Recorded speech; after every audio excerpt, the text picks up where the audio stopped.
had a handgun on me all the time. I was preparing myself to die. I got picked up by the FBI and the sheriff department. I had just gotten kicked out of a homeless shelter. Well, I was actually living in my car. Crack, methamphetamine, Lortab. And I was in a very dark place. I was all by myself. I was hopeless. I had no hope. So I was going to go sit on the railroad tracks. And I had tried to kill myself. I ended up just crying out to God right then and say, what do I do? I need help, Lord.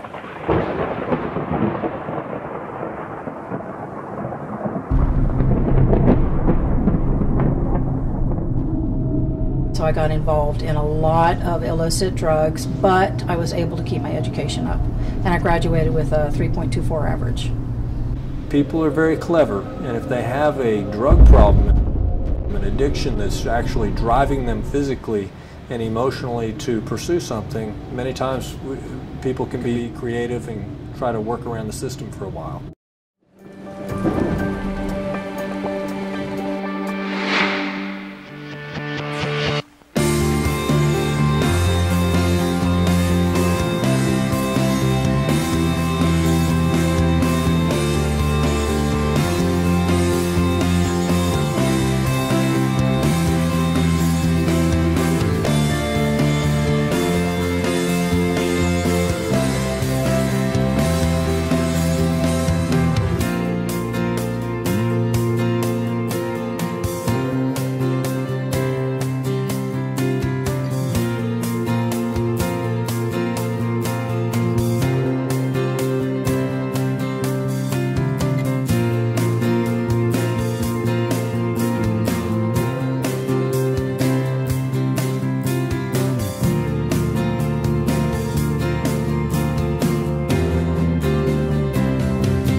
I was raised in South Louisiana. My parents are actually from East Texas, but Mom and Daddy moved to South Louisiana in the oil business when they were young, just married. And so my brothers and I both grew up in South Louisiana.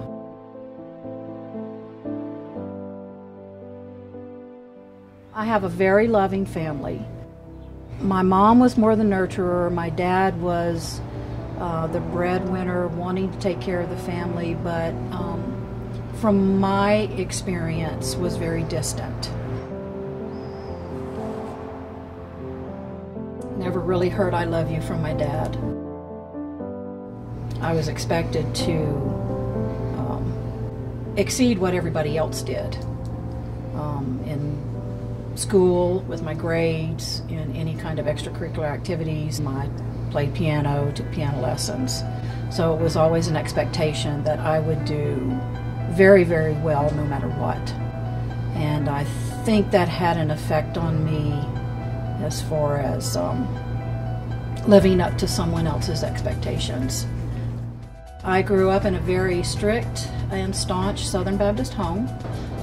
Knew about God and Jesus, but it was very, very strict, even to the point of my little friends that I ran around with in grade school all got to take dance lessons, tap and jazz and ballet. And I remember asking my mom one time if I could do that too, and she told me, no, it's not a good idea. And I said, why not? She says, because we're Baptist, and we don't dance. And so I said, okay. I graduated from high school, decided I was going to go to the local college, a university, and I did. Wasn't really sure what I wanted to do. I actually originally wanted to go into political science, and I was discouraged from that by the university and encouraged to go into nursing, and talked to my dad about it and my mom, and they thought it was a good idea too, because then I would always have something that I could fall back on. I have a bachelor's of science degree in nursing, and that was from the University of Louisiana at Lafayette. When I met the man who was to be my husband, I got involved in engaging in illicit drugs, mostly marijuana, some pills, cocaine, They used to call it speed. Back then it was meth. A year after my son was born, I sustained a lower back injury. And it was work-related, and so everything was paid for. I was able to get a lot of medication, and I ended up self-medicating and drinking alcohol because it increased the feeling of euphoria, and it really stopped the pain of my back injury. Mostly, for a long time, it was pills and alcohol, which eventually led to the death of my marriage. And even to the point of where my husband would not allow me to keep my children after we divorced. So he was the domiciliary parent, and they lived with him. And at that point, my parents came and got me from Fort Worth, Texas, brought me back to Louisiana to fix me. All that did really was gave me more license and more freedom to do what I wanted to do. My daughter was 16, my son was 13. And my drinking and pill usage really did affect them too. I was not really present as a mom for those last couple of years of my marriage. All of this overindulgence and excess ended my career in nursing. I went to speak with a counselor actually at our work, at my place of business one day, because I had been absent from work, had called in sick several times. They noticed something was just not quite right, and I was dumb enough to take a couple of shots of whiskey that morning before I went in to my little counseling session. It's a real common problem that we see in medicine, that someone may have a legitimate cause for pain, and then they may have access to some pain medicine legitimately, and then get addicted to it if they stay on it too long.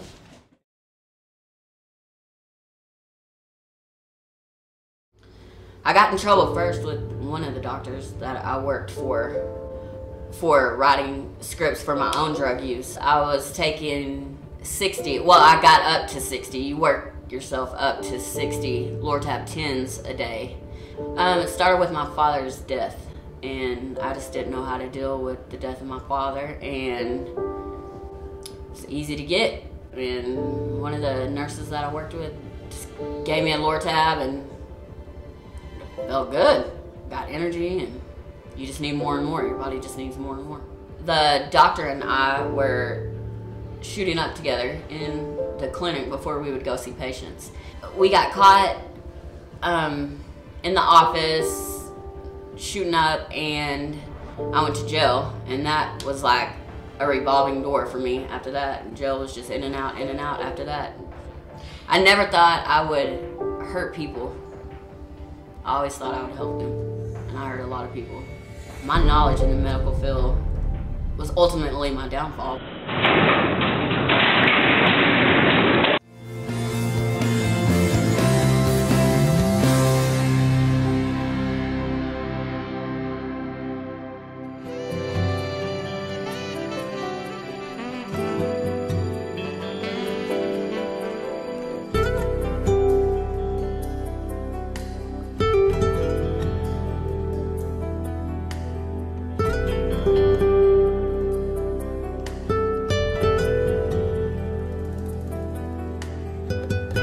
Spring is blooming at WOW. New gifts, jewelry, pottery, and home decor pieces are arriving daily. Spring is in the air, and color makes everything better. Fresh, beautiful, and fun. You will find it always at WOW.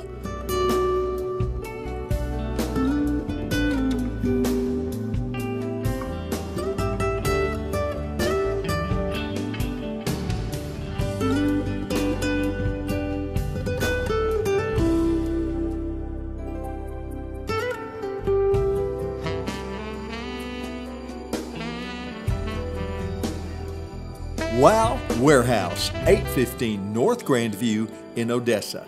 See you soon.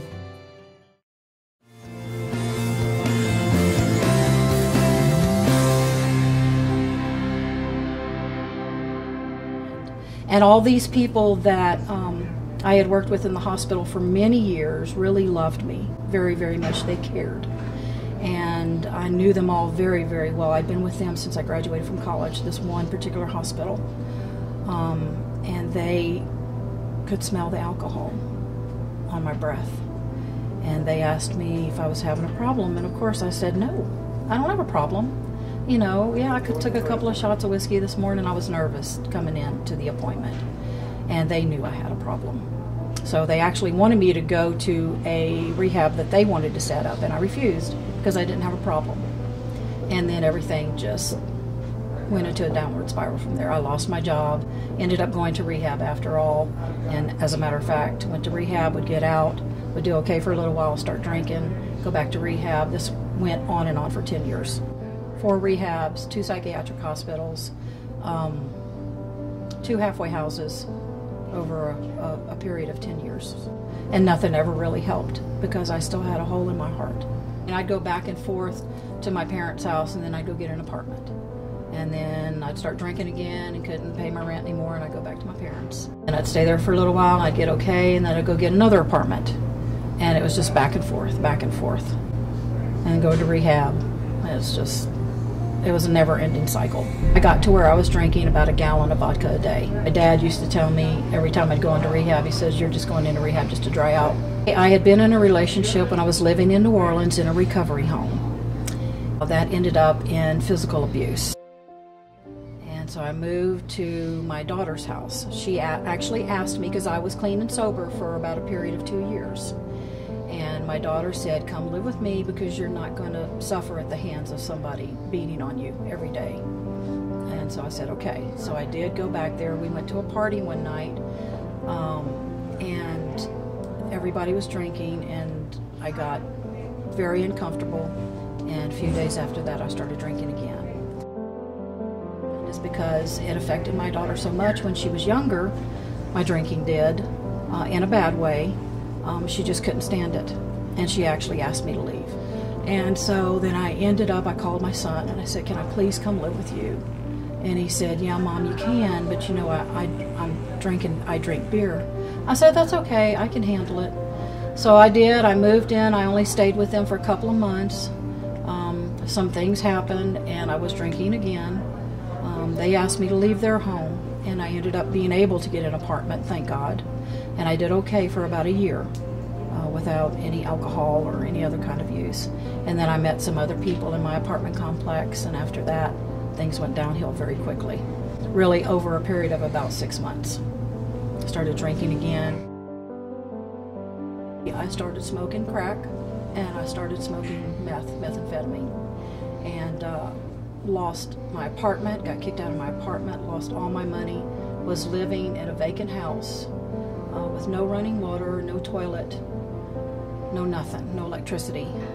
When I finally met a pastor, just by God's grace, I met a pastor who agreed to help me. And that was at Trinity Fellowship in Pampa, Pastor Ronnie Good.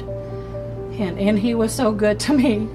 I had heard about Victory Outreach in San Antonio, which is another rehab, and I knew I really, really needed help again. And I went to Pastor Ronnie, and Pastor Ronnie said, I have a better place for you to go. Would you mind, though, because it's a 12-month program? And I said, you know what, Pastor Ronnie, I need help so bad, I'll do anything. He said, okay, we'll call Mission Messiah. So we did, and I was there within 2 weeks.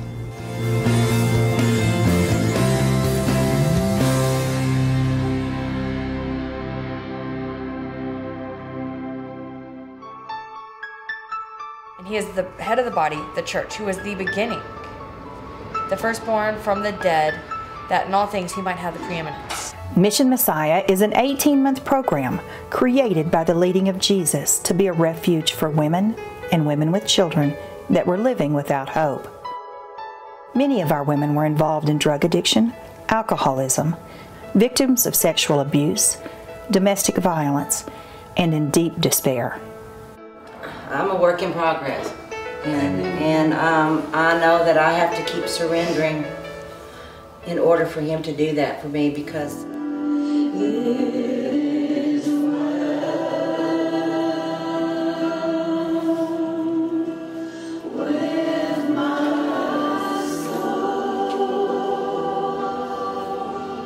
That song right there just told me it was from God. It is well, and it's going to be okay. Our Leadership and Life Skills program revolves around the teaching of Jesus Christ and His principles of living. The 18-month program consists of 12 months on campus residential development through classes. I want to quote a verse out of Hebrews. It says, "Now faith is the substance of things hoped for, and the evidence of things not seen." Scripture memory. Commit your works unto the Lord, and your thoughts will be established. And practical life skills and prayer. Followed by 6 months of mentorship, applying their developed skills. Our work-training program, WOW Warehouse, and Zip Business Services were created to equip women for successful lives with a hope and a future.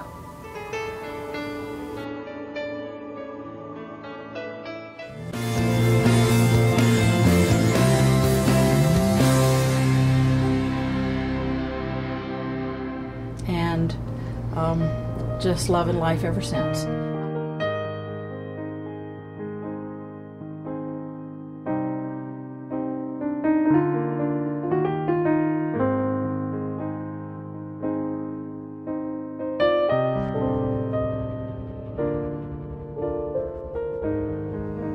When I was in my drug use, it was, I was always into meth, and I never wanted pills, maybe Xanax from time to time to come down off of the meth, but never. But then when I was trying to be secret, I started using Lortabs and decided, wow, I do like that.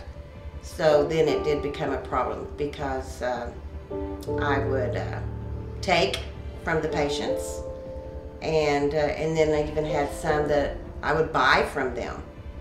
So the elderly needs money, and a lot of times they would sell you their pain pills as well.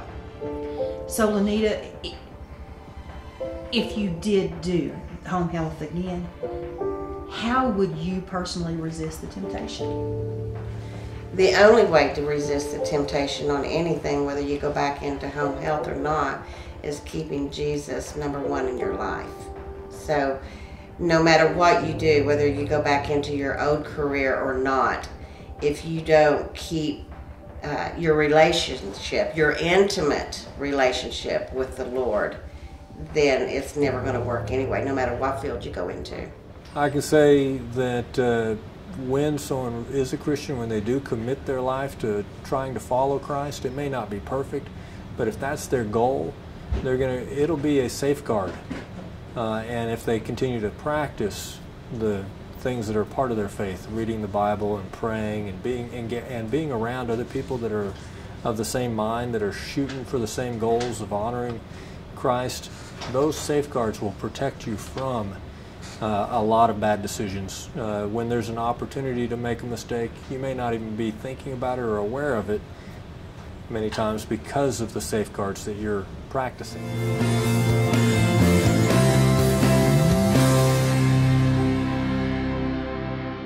Zip on over to zip, zip, zip, zip, zip, zip, zip, zip, zip. Your source for business in color printing, signage, graphic art design, wide format printing, and custom embroidery. Zip is an authorized FedEx shipping location. 943 North Grandview in Odessa. Zip on over to zip, zip, zip, zip, zip, zip, zip, zip, zip.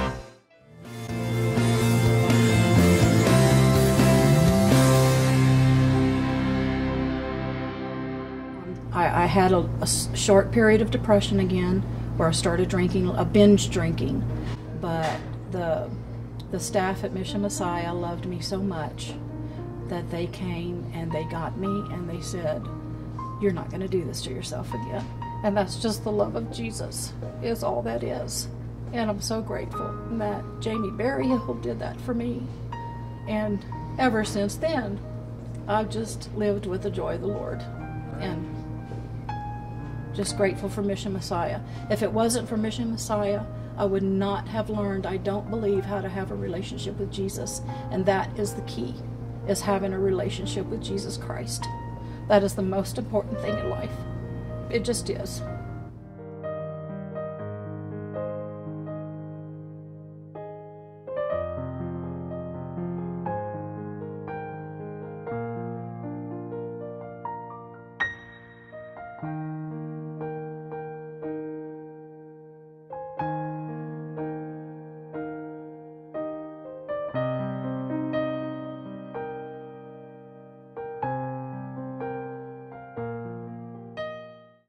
My family has been restored because of Jesus. I stay very close to them, but especially right now, I stay close to the people from Mission Messiah. I do, and the people from my church. Mid-Cities Community Church is a fantastic church. It's spirit-filled, and the people that I have grown to know there and love just love on me, and they care about me. And connection with other believers is very, very important. It's one of the most important things that I can do to stay clean and sober and full of the joy of the Lord. The descendants of Abraham was this: I'm a God who wants to communicate with you that who I am is a God who wants to be with you and present.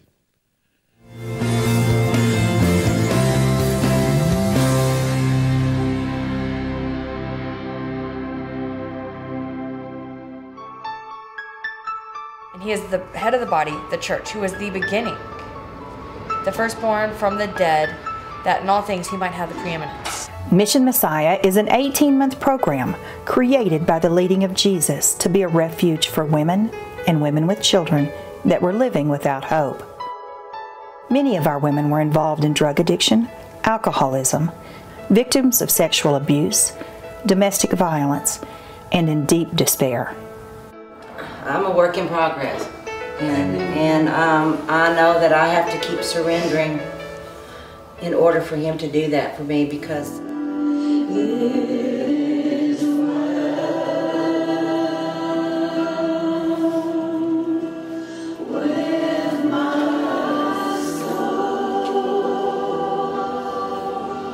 That song right there just told me it was from God. It is well, and it's going to be okay. Our Leadership and Life Skills program revolves around the teaching of Jesus Christ and his principles of living. The 18-month program consists of 12 months on campus residential development through classes. I want to quote a verse out of Hebrews. It says, "Now faith is the substance of things hoped for, and the evidence of things not seen." Scripture memory. Commit your works unto the Lord, and your thoughts will be established. And practical life skills and prayer. Followed by 6 months of mentorship, applying their developed skills. Our work training program, WOW Warehouse, and Zip Business Services were created to equip women for successful lives with a hope and a future.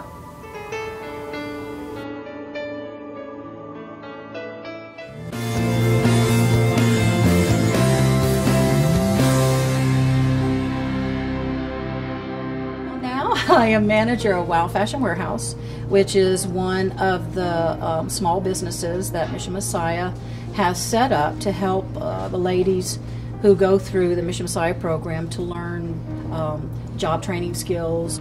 Wow, you did a really good job on fixing that. Thanks, Amy. I appreciate it. It looks really, really nice. Thank you. Good job. Good job. Thanks so much. To learn leadership skills, even just to learn how to develop relationships with people, talking with people and getting to know them in the store. And might have some leather on the other side, but are you just looking for like the drizzle melt type of thing, or? Well, anything that can go in the scent burners. And customer service, just showing them the love of Jesus, and our customers love it. But that's what I do now. I manage the store, and I love it. I love every minute of it. I'm very blessed. My family relationships have all been restored. My parents are just thrilled to death. And they see now that I have the Holy Spirit inside me. They know it's real. They can see it because it is real. You can't fake that. Children just love me. I visit with my children as often as I can.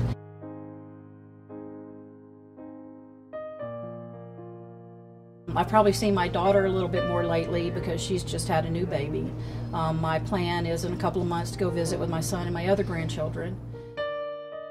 Just total restoration by Jesus, by God. He's the only one who could have done that. I would like to also say that, you know, it doesn't matter where you are in life. You could be at the top of the social ladder. You could be at the top of your job and education. You can be wealthy. It can be anything, or you could be at the bottom of the totem pole. It doesn't matter where you are. The devil wants to kill you. He wants to destroy your life. He hates you, and he will do anything to make sure that you do not have a relationship with Jesus. And so it doesn't matter what walk of life you're in. It doesn't matter. You've got to seek out Jesus, and he will help you through whatever despair that you're going through, ever. He's good at that, and he's our Savior, and he'll do that for us. He did it for me. He'll do it for anybody. We hope that you have been blessed to see the reality of Jesus' power to transform a life. We would also ask that if you know a woman or a mother and a child in need of help, that you might go to missionmessiah.org and find the information and make it available to that person. We would also like to express to you that we're always in need of prayer warriors and financial support to make these wonderful things happen. May the Lord bless you.